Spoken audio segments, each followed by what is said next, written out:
What's up, Nisters? It's the Russian Jet. More and more Russians are done playing along. They've had enough of constant surveillance, shutdowns and white lists that decide which websites they are allowed to see like it is 2003 again. The regime calls it digital sovereignty, but everyone knows what it really is. A digital prison. And unlike the early war years when most people shrugged and said, whatever, I still have Wi-Fi at home, so I can use it, see whatever I want, well, now the anger is spreading. Because it's one thing to control television, but another to rip the internet out of people's hands after they have lived with it for years, for 20 years to be specific, more than that. For a generation that grew up with YouTube, Instagram, Telegram and WhatsApp, this is not about politics anymore. It's about survival in a system trying to erase reality itself. Russia's leaders spent 15 years trying to conquer the internet, and the only clear winners so far are the VPN providers counting their billions of rubles. The reason I say all this is because I speak to my friends who are still in Russia, I speak to my relatives, I see the comments of regular people on social media. The annoyance is palpable. So today, let's talk about why the Kremlin cannot cage the Russian web, how the state's control obsession backfired, and how the people, from retirees to students, are all saying enough.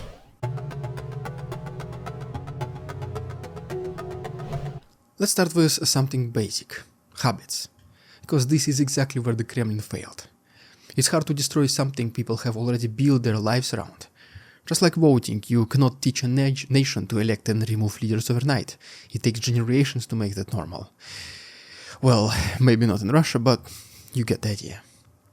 Putin did not seize power through force. He simply exploited a system where losing was not an option. Elections became coronations, institutions became props, and people learned that change was a fairy tale told by the Western dreamers. And then even these Western dreamers themselves were made look like they were the worst human beings to look up to. Just like that, people started loving their swamp where they live, saying, I don't care that life is better in America. They are soft people and unprepared for real life. Soviet Union raised real, hardened, ready for everything human beings. Well, now apply the same principle to the internet. In North Korea, for example, probably the only example, nobody misses YouTube or Telegram because they never had them. There is nothing to miss if you've never known freedom. But Russians, they have tasted it. They watched foreign bloggers, debated politics online, video called family abroad, bought cryptocurrencies, read banned media, and argued about the war in comment sections. That's not just habit, that is addiction. Try taking that away now and you will face something far more dangerous than political opposition, which is collective withdrawal. The government thinks it can rewire people like it rewrites history books, but you cannot simply delete a generation's lifestyle, entire lifestyle. This is not 1975, it's not a time when you could tell citizens that going abroad or reading foreign newspapers was impossible. The Russian internet was born global, built on Google servers, connected through Western backbones, and filled with people who knew what normal connectivity feels like. And once you had that, you don't go back to a dial-up dictatorship. People get used to a good life very easy and very fast, and it's extremely hard to take it back. I mean, you've heard the saying, right? It made it even more complicated for the regime of Putin to deny basic human rights with the availability of the internet. It's not that easy to just shut it down like TV or newspapers, because whoever controls them controls the narrative. The internet, on the other hand, is a wild, untamed territory. Let's talk about the Kremlin's attempts to do the impossible in our next chapter.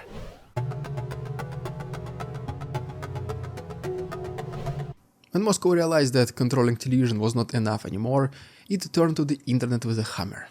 The goal was simple: turn the global web into a fenced-off playground called Runet, and simple steps, like step 1, just block Telegram, step 2, block YouTube, Instagram, Facebook, WhatsApp, step 3, promote their own Max Messenger, homegrown alternative that nobody actually wanted. But with every new ban, it just made people more inventive. Each time they tried to slam a digital door, someone found a new key. VPNs, proxies, DNS tricks, Russians mastered them all. When the authorities tried to restrict mobile data through white lists, pretending it was about cybersecurity, they discovered something completely horrifying, at least for them. People don't want to filter the internet, apparently. They want the whole thing. How dare people want to read, listen and watch whatever they want? We thought they'll be more than happy with 10 episodes of Slavy of Life in a row.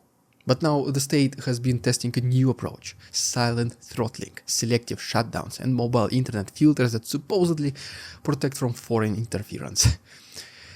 Basically translated, you can read state propaganda and order groceries, but you cannot message your cousin in Berlin or open YouTube. Why? Just because.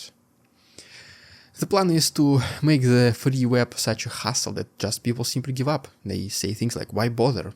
They think, Max works just fine, that's all I need. That's how digital authoritarianism works, not with a bang, but with boredom and people's natural laziness. That's precisely why companies make it so easy to shop online. Just 2 clicks and that's it, your product is ordered, shipped to you the next day. The more steps there are, the more likely people just give up along the way. But Kremlin's approach to make things more difficult is failing, because no matter how high they build their wall, it is still built on quicksand. The same infrastructure they rely on for e-commerce, digital payments, logistics and government services is the one they are trying to censor. You cannot just strangle the network that keeps your entire economy alive.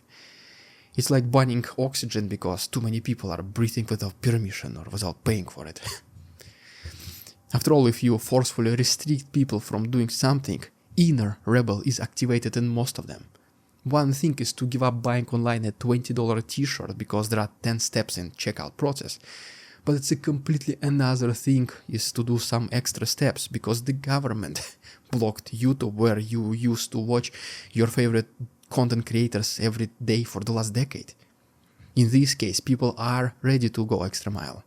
And one of such things is obviously through using a VPN. That's not a transition to VPN promo, don't worry, even though it will be a cool one. But still, let's talk about the VPN situation in Russia. While other countries used to watch geo-restricted sports events, sports games, Russians use it literally out of necessity. Let's talk about it in our next chapter.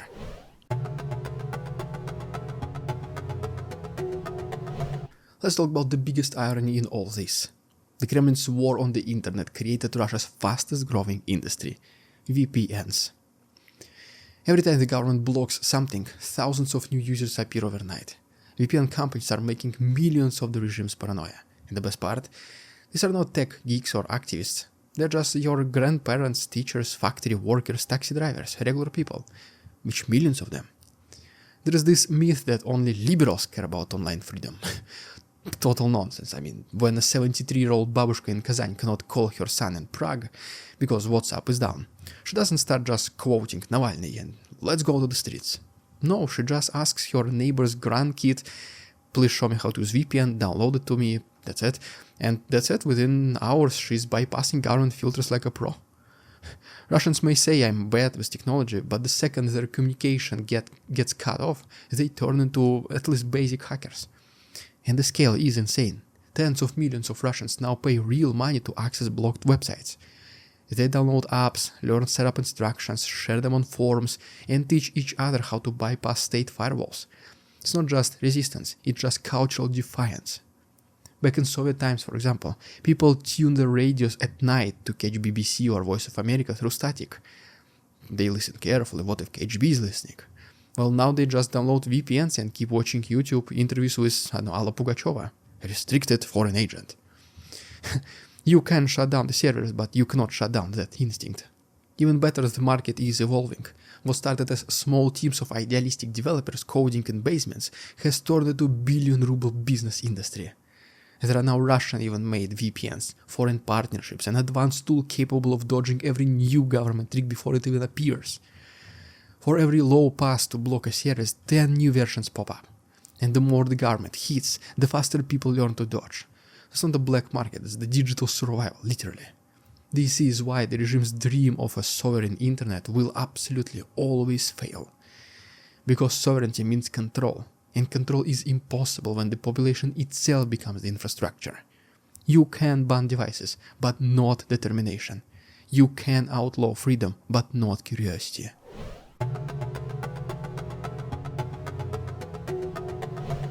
But here is where it gets serious. People are angry, and not just the politically active crowd. Ordinary Russians are starting to lose patience. The so-called white lists, those pre-approved websites that work even during blackouts, are already a national joke. Weather forecasts, Kremlin news, and just Max Messenger, 3 services available? Come on. That's not an internet. That's a jail cell where they force your eyes to stay open and just show you the brain-rotting propaganda. Even in weather forecasts, believe it or not. The frustration is boiling everywhere. Students who cannot access research databases, entrepreneurs who cannot process payments because of blocked foreign servers, families who cannot talk to relatives abroad, even loyalists are fed up, including wives of governors like, for example, Hinsteins, who post on ban Instagram to sell her own products just to keep up her small business alive. They break their own laws because even they cannot live without internet inside this digital coffin. Every new block, every failed connection, every temporary unavailable message adds fuel to this fire. Russians are not just finding workarounds anymore, they are taking it personally. What started as quiet adaptation is turning into defiance. You can feel it in Telegram chats, you can feel it in comment sections, in the way people now openly share VPN links like they're just trading survival kits. For years the government relied on fear, but fear stops working when people realize they have already lost everything worth protecting. And that is the real threat to the regime. Not Western sanctions, not NATO expanding, not even Ukrainians, not economic collapse, but digital revolt. When millions of people start actively resisting government censorship every single day, that's no longer apathy, that's mass civil disobedience. Quiet, invisible, relentless. The Kremlin wanted to copy North Korea's Kwangmyong network, but instead it created its own worst nightmare, a nation that refuses to be silenced. They can raise taxes, print money or deploy a riot police, but they cannot turn off human habit. Russians grew up online. They found love, education and community there. They raised businesses and built their voices there. Now that the state is trying to bury that world under patriotic filters, people are realizing just how much they have lost and how much they're willing to fight to keep what's left. This, once again, white list experiment was meant to isolate Russia from the world. Instead, it united the people against the system. They might have built walls around the internet, but those walls are full of holes. And through those holes, light still gets in. Well, there you have it, guys. If you haven't done so already, please subscribe to my channel for more videos like this. If you wish to support our work and keep us independent, please subscribe to my Patreon or go ahead and check PayPal donations. Links are down below. Thanks so much for watching. See you tomorrow. We won't succumb to their tricks, the facade they try to sell. Their twisted words and feeble claims on us all they cannot quell. We see through their lies, their feeble attempts to sway. We do not believe in ridiculous Russian propaganda.